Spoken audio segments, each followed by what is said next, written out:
സമീപകാലത്ത് മലയാള സിനിമയിൽ കണ്ടു വിസ്മയിച്ചു പോയ അതിഗംഭീരമായിട്ടുള്ളൊരു നായിക നടിയുടെ പെർഫോമൻസ് എടുത്തു പറയാം.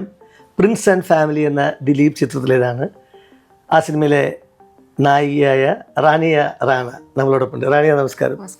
സിനിമ കണ്ടപ്പോൾ ദിലീപേട്ടൻ്റെ പെർഫോമൻസ് ഇങ്ങനെ ആസ്വദിച്ച് കണ്ടിരിക്കുന്നതിൻ്റെ ഇടയിൽ നായികയായിട്ടൊന്നൊരു പുതിയ കുട്ടി ശരിക്കും വിസ്മയിപ്പിച്ചു. ആദ്യം തന്നെ അതിനൊരു അഭിനന്ദനം തന്നെ. കാരണം ആ കഥാപാത്രം ഡിമാൻഡ് ചെയ്യുന്ന ഫ്ലക്ച്വേഷൻസ്, എൻ്റെ പെർഫോമൻസിലുള്ള വേരിയേഷൻസ്, അപ്പ് ആൻഡ് ഡൗൺസ്, അതെല്ലാം കൃത്യമായ മീറ്ററിൽ അറിഞ്ഞ് അവതരിപ്പിക്കാൻ ആദ്യ സിനിമയിൽ പറ്റി എന്നുള്ളതൊരു വലിയ നേട്ടമാണ്.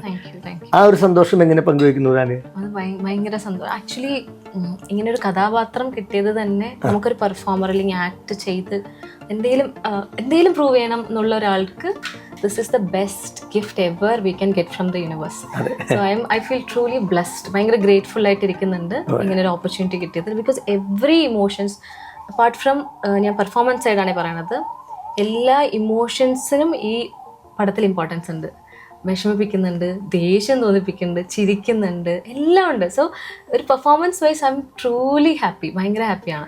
അതായത് ഒരു സ്ക്രിപ്റ്റ് വായിച്ച് കേൾക്കുമ്പോൾ അല്ലെങ്കിൽ ഡയറക്ടർ അല്ലെങ്കിൽ റൈറ്റർ പറഞ്ഞു തരുമ്പോൾ അങ്ങനെ നമ്മൾ കേട്ട് മനസ്സിലാക്കുന്ന കഥാപാത്രത്തിൻ്റെ സ്വഭാവം ഉണ്ടല്ലോ, അതിനോട് ഒരു ആർട്ടിസ്റ്റ് ഇൻബോൺ ആയിട്ടുള്ള ജന്മസിദ്ധമായിട്ടുള്ള അയാളുടെ കഴിവിലൂടെ നിരീക്ഷണത്തിലൂടെ ചേർത്ത് വെക്കുന്നുണ്ട് പലതും.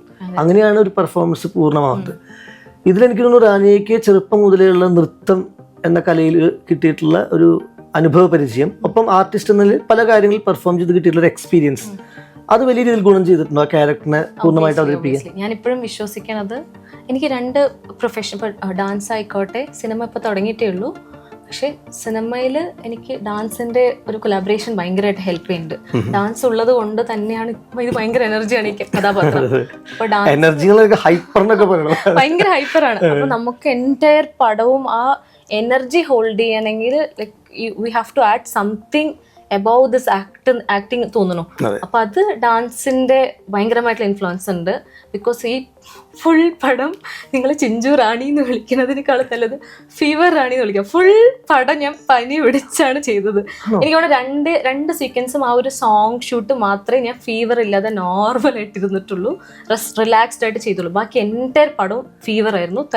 എല്ലാ ദിവസവും 9:30 വരെ ഷൂട്ട്, 9:30 വരെ പോകും. അത് കഴിഞ്ഞാൽ പോയി 12:30 വരെ ട്രിപ്സ് ഇട്ട് നെക്സ്റ്റ് ഡേ 5 ഇങ്ങനെ. എനിക്ക് ഇപ്പോഴും I have no idea how I completed this project. അല്ല, ഈ ക്യാരക്ടർ അവതരിപ്പിച്ചിരിക്കുന്ന വ്യത്യസ്തമായിട്ടുള്ള ഭാവങ്ങളുണ്ടല്ലോ, അതത്രയും ഫിസിക്കലി ടയേർഡ് ആയിരിക്കുന്ന സമയത്ത് നിങ്ങൾക്ക് കോൺസെൻട്രേറ്റ് ചെയ്യാൻ ഭയങ്കര എഫേർട്ട് ആയിരുന്നു. എനിക്ക് അത് ഞാൻ നോർമലി നമ്മൾ പെർഫോം ചെയ്യുന്നതിനേക്കാളും ഡാൻസിനോ എന്തിനോ പെർഫോം ചെയ്യുമ്പോൾ അതിനേക്കാളും എക്സ്ട്രാ എഫേർട്ട് ഇട്ടിട്ടുണ്ട് ഇതിൽ. എനിക്കിപ്പോഴും അറിയില്ല എനർജി എവിടെ നിന്നാണ്. ഞാൻ ഡാൻസ് കാണുന്ന സമയത്ത് ഇത് ഞാൻ തന്നെയല്ലേ ഞാൻ ഇങ്ങനെ ചെയ്തത്.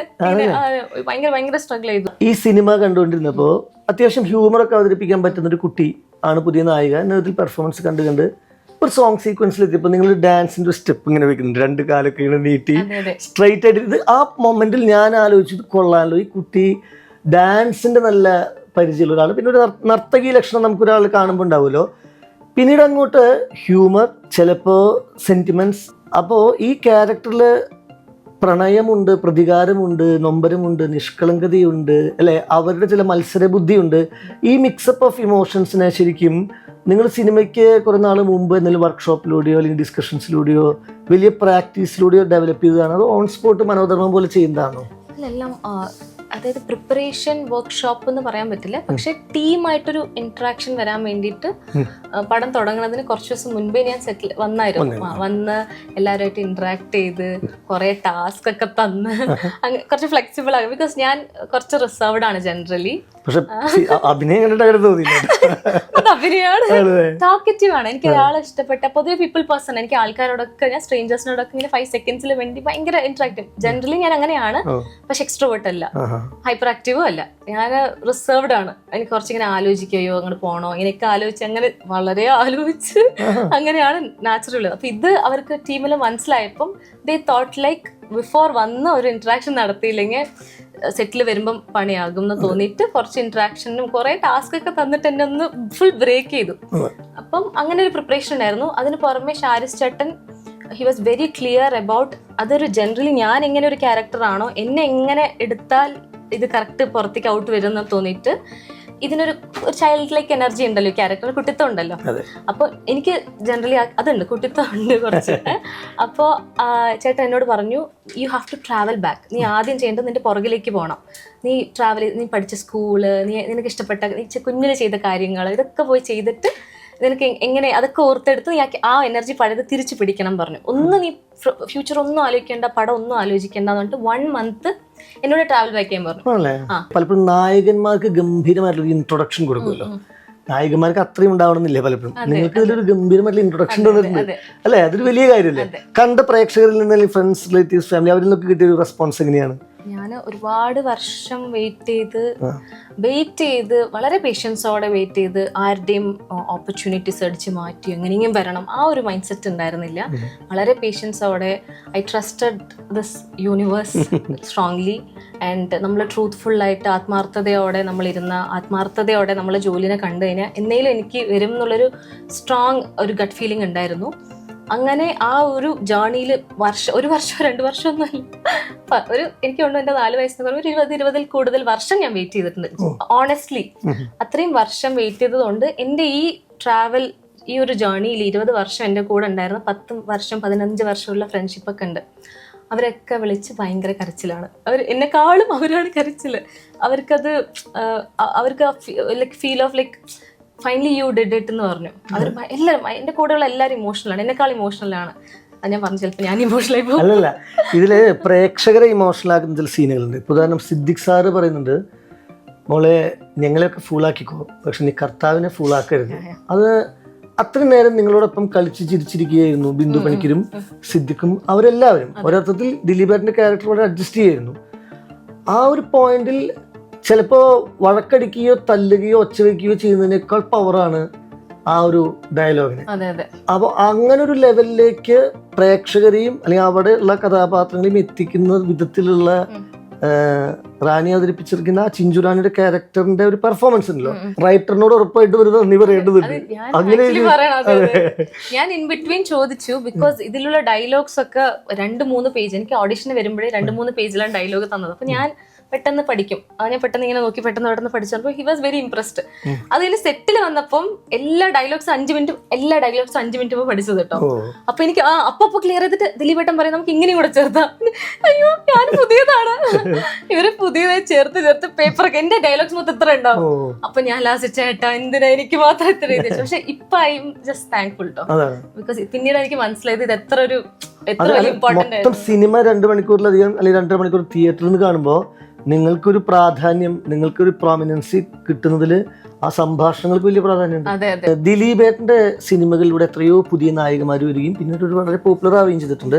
അതേ സിനിമകളിൽ തന്നെ നല്ല പാട്ടുകളുടെ ഭാഗമാകാൻ പറ്റിയിട്ടുണ്ട്, ഹിറ്റ് സോങ്സ്. പലപ്പോഴും സിനിമ തിയേറ്ററിൽ എത്തുന്നതിന് മുൻപും പിന്നീടും പാട്ടുകളിലൂടെയാണ് വീട്ടിലിരുന്ന് ചാനലിലും അല്ലെങ്കിൽ ഇപ്പോൾ യൂട്യൂബിലൊക്കെ കണ്ട ആളുകൾ ഒരു ആർട്ടിസ്റ്റിനെ പുതുതായിട്ട് തിരിച്ചറിയുന്നത്. ഈ സിനിമയിൽ അത്തരത്തിൽ പാട്ടുകൾ അപ്പിയർ ചെയ്തിട്ടുള്ളതിന്റെ ഒരു അനുഭവം കൂടെ ഒന്ന് പറയാമോ? ഞാൻ ഭയങ്കര ബ്ലസ്ഡ് ആണ്. നല്ല അടിപൊളി പാട്ട് കിട്ടുന്നതിന് പുറമെ എന്റെ പേര് റാണിയാന്നാണ്. എന്നെ കാണുന്നതിന് 1 വർഷം മുൻപ് തന്നെ ഷാരിസ് ചേട്ടന്റെ കൈ കൊണ്ട് ചിഞ്ചു റാണി എന്ന് എഴുതിയിട്ടുണ്ട് ഓൾറെഡി. ഇത് എന്നെ കണ്ട ശേഷം ഇട്ട പേരല്ല, സത്യമായിട്ടും എന്നെ കണ്ട ശേഷം ഇട്ടല്ല. എന്നെ കാണുന്നതിന് 1 വർഷം മുൻപേ കഥാപാത്രത്തിന്റെ പേരിട്ടിട്ടുണ്ട്. അതേപോലെ ഇതിലെ പാട്ട് റാണി മേരി റാണി. സോ ആദ്യ പടത്തിൽ തന്നെ സ്വന്തം പേരിൽ പാട്ട്. പ്രിൻസ് ആൻഡ് പ്രിൻസസ് എന്ന് പറയുമ്പോ പ്രിൻസസ് നിമിത്തമായി ഇതെന്തോ എനിക്കോട് വർഷങ്ങൾക്ക് മുമ്പ് ദൈവം കുറിച്ചിട്ടുണ്ടാവണം ഈ ദിവസം അല്ലെങ്കിൽ ഈ സമയം ഈ ഒരു പ്രൊജക്റ്റിൽ വന്ന് പങ്കുചേർന്നു. ഞാൻ അത് സ്ട്രോങ് ആയിട്ട് വിശ്വസിക്കുന്നത് വേറൊരാളുടെ പെർസ്പെക്ടീവിൽ ഇതൊരു കോയിൻസിഡൻസ് ആയിട്ട് എടുക്കാം, അത് എനിക്ക് അണ്ടർസ്റ്റാൻഡ് ചെയ്യാൻ പറ്റും. പക്ഷെ എന്റെ പെർസ്പെക്ടീവിൽ this is from the gift from the universe, അങ്ങനെ പറയാനാണ് ഇഷ്ടം. ഇനി ഇതര കഥാപാത്രങ്ങളെ കുറിച്ചുകൂടെ പറയാം. മഞ്ജു പിള്ളയുടെ പെർഫോമൻസ് ഗംഭീരമാണ്. ഇതിന് മുൻപ് ദിലീപേട്ടന് ഇഷ്ടപ്പെട്ടിരുന്ന ഒരു പെൺകുട്ടി ഉണ്ടല്ലോ, മീനാക്ഷി അവതരിപ്പിച്ചിരുന്ന ആ ക്യാരക്ടർ, അവരുടെ അമ്മയുടെ കഥാപാത്രം, കുറെ ഫീമെയിൽ ക്യാരക്ടർ ഇതിലുണ്ട് മൊത്തത്തിൽ. പിന്നെ ബിന്ദു പണിക്കരുടെ പെർഫോമൻസ്, സിദ്ദിഖ് സാറ്, ഓരോരുത്തരും, ധ്യാനുണ്ട്. അപ്പോൾ ഒരു പക്ഷെ തിയേറ്ററിൽ പോയി ഒരു സിനിമ കാണുമ്പോൾ താരസമ്പന്നമായ ഒരു ചിത്രം കണ്ടൊരു അനുഭവം പ്രേക്ഷകർക്ക് ലഭിക്കും. അപ്പോൾ അവരുടെയൊക്കെ കൂടെ വർക്ക് ചെയ്തതിൻ്റെയും അവരുടെയൊക്കെ പെർഫോമൻസ് സ്ക്രീനിൽ കണ്ടതിൻ്റെയും ഒരു അനുഭവം എങ്ങനെയാണ് പറയാം? കൂടെ വർക്ക് ചെയ്തെന്ന് പറഞ്ഞാൽ ഭയങ്കര എക്സ്പീരിയൻസ് ആണ്. ബിക്കോസ് ഞാൻ ഇവരുടെ മുന്നിലാണ് ഈ ദേഷ്യപ്പെടുന്നതും ചിരിക്കുന്നതും ഇതൊക്കെ കാണിക്കുമ്പം എന്നെ സംബന്ധിച്ച് ഇവർ ഇത്രയും ലെജൻഡ് ആക്ടേഴ്സ് ഫ്രണ്ടിൽ നിൽക്കണു. ഞാൻ എന്താ ചെയ്യുക? എനിക്ക് എവറി ഷോട്ടിലേക്ക് ഞാൻ കേൾക്കുമ്പോൾ ഇതിലൊരു സീനിൽ ഫസ്റ്റ് ബിന്ദു ചേച്ചിയോട് അഭിനയിക്കുകയാണ്. ബിന്ദു ചേച്ചിന്റെ അഭിനയം കണ്ടിട്ട് ഞാനൊന്നും ചെയ്യില്ല, റിയാക്ഷൻ അയ്യോ ഞാൻ എന്താ ചെയ്യാ ഈ സാധനമാണ്. ബിക്കോസ് ഞാൻ ചേച്ചിന്റെ അഭിനയം കണ്ട് ഷോക്കായി പോയി. എന്നിട്ട് എൻ്റെ അടുത്ത് ശാരിച്ചായിട്ട് വന്നു, നീ റിലാക്സ് ആവുക, ഒന്നും കുഴപ്പമില്ല, നന്നായി ചെയ്യുന്നുണ്ട്, ഒന്നുകൂടെ പോവാ. ലിറ്ററലി ഞാൻ സിദ്ദിഖ് സാർ ആയിക്കോട്ടെ, ചേട്ടൻ പറഞ്ഞില്ല ആ ഡയലോഗ് പറഞ്ഞില്ലേ കണ്ണെന്ന് പറഞ്ഞു, ആ ഒരു പറയുമ്പോൾ പോലും സാർ ഒറ്റ സെക്കൻഡ് ഇങ്ങനെ നോർമലി നിന്ന ആള് കണ്ണിങ്ങനെ പെട്ടെന്ന് ഇൻസ്റ്റന്റ് ആയിട്ട് കണ്ണ് നിറയാണ്.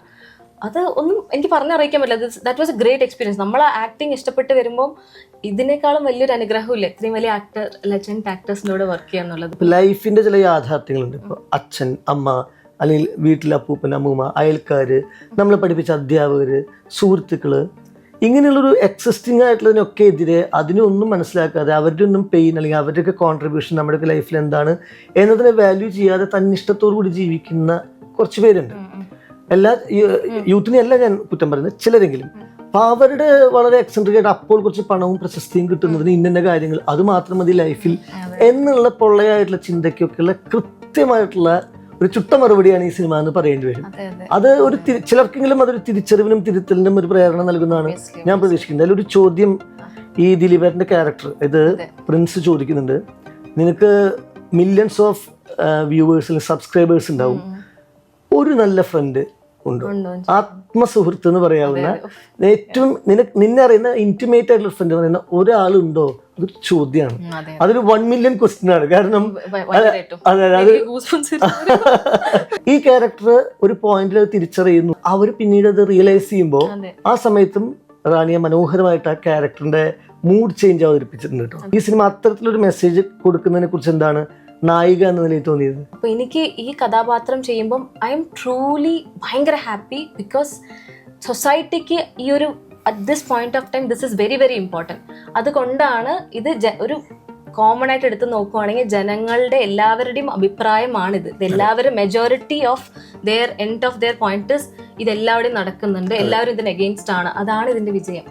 ബിക്കോസ് എല്ലാവർക്കും ഇത് തന്നെയാണ് അഭിപ്രായം. എന്തുകൊണ്ടാണ് അവരിങ്ങനെ ചെയ്യുന്നത്, എന്തിനാ ഇങ്ങനെ മറ്റുള്ളവരെ നെഗറ്റീവ് ചെയ്തിട്ട് ഒരാൾ റീച്ച് മേടിക്കണം? അതെങ്ങനെ മനസ്സിലാവുന്നറിയോ?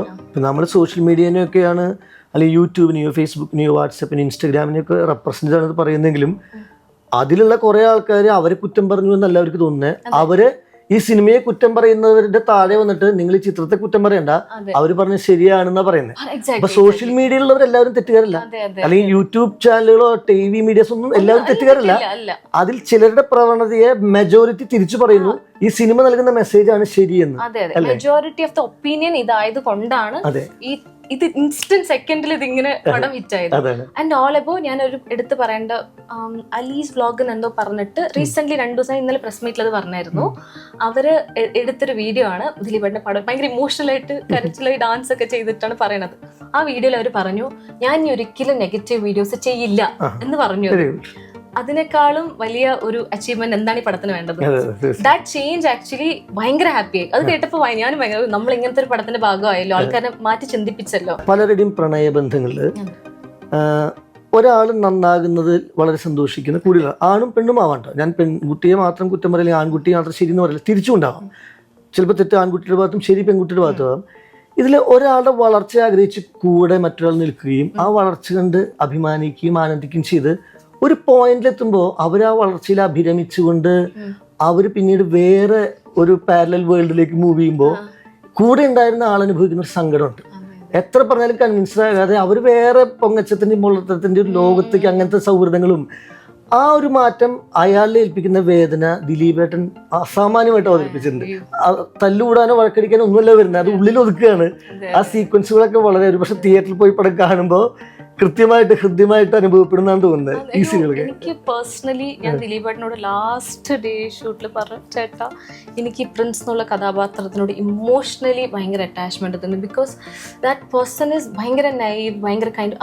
ഇവളിങ്ങനെ ഒരു തെറ്റ് ചെയ്തു എന്ന് അറിഞ്ഞപ്പോൾ പോലും നീ ടെൻഷൻ അടിക്കല്ലേ എന്ന് പറയുമ്പോൾ അത് ചേട്ടനത് ഞാൻ ഇത് ഇന്റർവ്യൂ ആയതുകൊണ്ട് പറയാണ്, ഞാൻ ശരിക്കും പറയണ്ടെന്ന് വിചാരിച്ചാൽ ആ ഷോട്ട് എടുക്കുന്ന ടൈമിൽ ഞാൻ ശരിക്കും എന്റെ പുറകിലെ ക്യാമറ ഉള്ളത്, ചേട്ടൻ ഫ്രണ്ടിൽ നിന്ന് ഒറ്റ ടേക്കിൽ ചേട്ടൻ ക്ലിയർ ചെയ്തു. ഞാൻ ലിറ്ററലി ഒരു 10-15 മിനിറ്റ് ഇരുന്ന് കരയാണ് ഈ ഷോട്ട് കഴിഞ്ഞ്. എനിക്ക് കൺട്രോൾ ചെയ്യാൻ പറ്റില്ല. ജനറലി ഞാനുള്ള കഥാപാത്രത്തിന് പുറമെ റാണിയ ഇരുന്ന് കരയാണ് അവിടെ. എനിക്ക് കൺട്രോൾ ചെയ്യാൻ പറ്റില്ല. ബിക്കോസ് അത് ഭയങ്കര ടച്ചിങ് ആയിരുന്നു. എനിക്കത് ഭയങ്കര ഇമോഷണൽ അറ്റാച്ച്മെന്റ് തോന്നി. ദാറ്റ് ഈസ് ലൈക്ക് നമുക്ക് എല്ലാവർക്കും ആഗ്രഹം, ഒരു പെൺകുട്ടിക്ക് ആഗ്രഹമാണ് പ്രിൻസിനെ പോലെ ഒരാൾ വേണം അല്ലേ. അല്ല, ആ വിട്ടുവീഴ്ചക്ക് തയ്യാറാകുന്ന ആളുടെ മുമ്പിൽ മറ്റൊരാൾ ശരിക്കും തോറ്റുപോകും. അല്ലെങ്കിൽ അവിടെ എല്ലാ ഈഗോയും മാറും. വഴക്കടിച്ചാലല്ല ഈഗോ മാറും. ചിലർ കാണിക്കുന്ന ക്ഷമയുടെ മുമ്പിലാണ് തോറ്റുപോവുക. അതൊക്കെ നന്നായി അവതരിപ്പിച്ചിട്ടുണ്ട്. ഇനി സിനിമയ്ക്ക് അപ്പുറത്തുള്ള റാണിയുടെ ലോകം എന്തൊക്കെയാണ് ഒരു as an artist, as a person എന്തൊക്കെയാണ് നിങ്ങളുടെ എക്സ്പീരിയൻസസ്, അനുഭവം? I am extreme opposite to Chinchu Rani. പക്ഷെ എനിക്ക് ചിഞ്ചു റാണിനെ ഇഷ്ടമാണ്. എനിക്കിഷ്ടം ഞങ്ങൾക്കും ചിഞ്ചു റാണി. ലൈക്ക് എന്താ പറയാ, ഞാൻ അത് പറഞ്ഞ എന്റെ ലൈഫിലൊരു ചിഞ്ചു റാണിന്റെ എനർജിയിൽ കഥാപാത്രം അവതരിപ്പിക്കാൻ വേണ്ടി എടുത്ത പ്രിപ്പറേഷൻ ടൈമിൽ എല്ലാം കൊണ്ടും റാണിയ എന്നുള്ള വ്യക്തിന്റെ ലൈഫിൽ ഭയങ്കര ഒരു കളർഫുൾ കുറെ ചേഞ്ചസ് വന്നിട്ടുണ്ട്. ഞാൻ കുറച്ചുകൂടെ ഫ്രീ ആയി. ഞാൻ കുറച്ച് സീരിയസ് ആണ് പേഴ്സൺ വൈസ്. സത്യത്തിലാണ്. പക്ഷെ അതേ പറയാം, സോഷ്യൽ ഇന്ററാക്ഷൻ ഒക്കെ ഉണ്ട്, എല്ലാവരോടും മിണ്ടും. ആൻഡ് ഓൾ എബോ ഞാൻ എന്നുള്ള പേഴ്സൺ എങ്ങനെയാ ചോദിച്ചാൽ, ഞാനൊരു ക്ലാസിക്കൽ ഡാൻസറാണ്, ടീച്ചറാണ്, പെർഫോമറാണ്. 10-11 വർഷം ഡാൻസിൽ അക്കാഡമിക്സ് ചെയ്തിട്ടുണ്ട്. അതുപോലെ 4 വയസ്സ് തൊട്ട് ഡാൻസ് പഠിക്കുന്നു. 20-ൽ കൂടുതൽ വർഷം ഡാൻസ് പഠിച്ചിട്ടുണ്ട്. മൊത്തത്തില് ആ 20-ൽ കൂടുതൽ വർഷം സിനിമയ്ക്ക് വേണ്ടി വെയിറ്റ് ചെയ്തിട്ടുണ്ട്. അല്ല, അതിന്റെ തന്നെ ഉപരിപഠനങ്ങളൊക്കെ ശ്രമിച്ചിട്ടുണ്ടോ? അതെ, ഞാൻ 12 വയസ്സായപ്പോൾ കേരള കലാമണ്ഡലത്തിൽ ജോയിൻ ചെയ്തു. അവിടെ ഒരു 6 വർഷം ഉണ്ടായിരുന്നു. അവിടെ മോഹിനിയാട്ടമായിരുന്നു, സബ്ബായിരുന്നു Bharatanatyam. Then later I get into Sree Shankaracharya University Kalady. അവിടെ BA ഭരതനാട്യം ചെയ്തു 3 വർഷം. പിന്നെ സെന്റ് ട്രേസസ് കോളേജ് എറണാകുളത്ത് നിന്ന് MA ഭരതനാട്യം ചെയ്തു. പിന്നെ USA ന്യൂയോർക്കിൽ PhD ചെയ്യാൻ, ക്രിയേറ്റീവ് റിസർച്ച് ചെയ്യാൻ വേണ്ടി. ഞങ്ങൾ പ്രേക്ഷകർക്ക് അറിയില്ല. ഞാൻ നേരത്തെ ഒരു ഇന്റർവ്യൂ കണ്ടിട്ടില്ല, ഞാൻ നേരത്തെ ഒരു ആർട്ടിക്കിളും വായിച്ചിട്ടില്ല. പറഞ്ഞു കേൾക്കുമ്പോഴാണ് മനസ്സിലാവുന്നത്. പേഴ്സണൽ ക്വസ്റ്റ്യൻ ചോദിച്ചോണ്ട് മാത്രം. അല്ല, അതൊക്കെ നേരത്തെ പറയാതിരുന്നതിന്റെ ഒരു ഫ്രഷ്നെസ്സോ വാല്യൂയോ ഒരു വിജയത്തിന്റെ തുടർച്ചയായിട്ട് പറയുമ്പോൾ വലിപ്പം കൂടും. അതൊരു വലിയ കാര്യം. ഒരുപാട് സന്തോഷം. ഇപ്പൊ കുറെ ആൾക്കാരിൽ എത്തി എന്ന് പറയുമ്പോൾ നമ്മൾ ഇത്രയും കഷ്ടപ്പെട്ടിട്ടുണ്ട്, ഇതൊക്കെയാണ് നമ്മൾ ചെയ്ത് കൂട്ടിയെന്ന് പറയുമ്പോൾ അതിൽ എനിക്ക് സന്തോഷമുള്ള ഒരു കാര്യമുണ്ട്. വളരെ പ്രോമിസിംഗ് ആയിട്ടുള്ള, വളരെ പ്രതീക്ഷ നൽകുന്ന ഒരു നായികയാണ്. തുടർന്നും വലിയ സിനിമകൾ ചെയ്യാൻ, നല്ല സിനിമകൾ ചെയ്യാൻ പറ്റുമെന്നിരിക്കെ ഈ കുട്ടി ആദ്യമായിട്ട് അപ്പിയർ ചെയ്യുന്ന ഒരു ഇൻഡിവിജ്വൽ ഇന്റർവ്യൂ ഇതാണെന്നാണ് ഞാൻ മനസ്സിലാക്കിയത്. ഇത്ര നേരം ഞാൻ ദിലീപേട്ടൻ്റെ കൂടെ, സിദ്ദിഖ് സാറ്, മഞ്ജു ചേച്ചി എല്ലാവരും കൂടെ നിന്നിട്ടാണ് ഇന്റർവ്യൂ ചെയ്തത്. അപ്പൊ ഞാൻ ഇങ്ങനെ പേടിച്ചിങ്ങനെ മാറി ഒന്നും വേണ്ടിയില്ല. എനിക്ക് എല്ലാ ഇന്റർവ്യൂവിലും ഓരോ സെന്റൻസ് മാത്രം പറഞ്ഞിട്ട് വേഗം കൺക്ലൂഡ് ചെയ്തു. ഐ തിങ്ക് ഇവിടെ കുറച്ച് ഫ്രീ ആയിട്ടുണ്ട്. എന്തായാലും കൂടുതൽ നന്മകളും വിജയങ്ങളും ഉണ്ടാവട്ടെ. വലിയ പ്രതീക്ഷ നൽകുന്നുണ്ട് റാണിയുടെ പെർഫോമൻസും അതുപോലെ പെരുമാറ്റവും രണ്ടും പറയണല്ലോ. എല്ലാ ആശംസകളും. Thank you.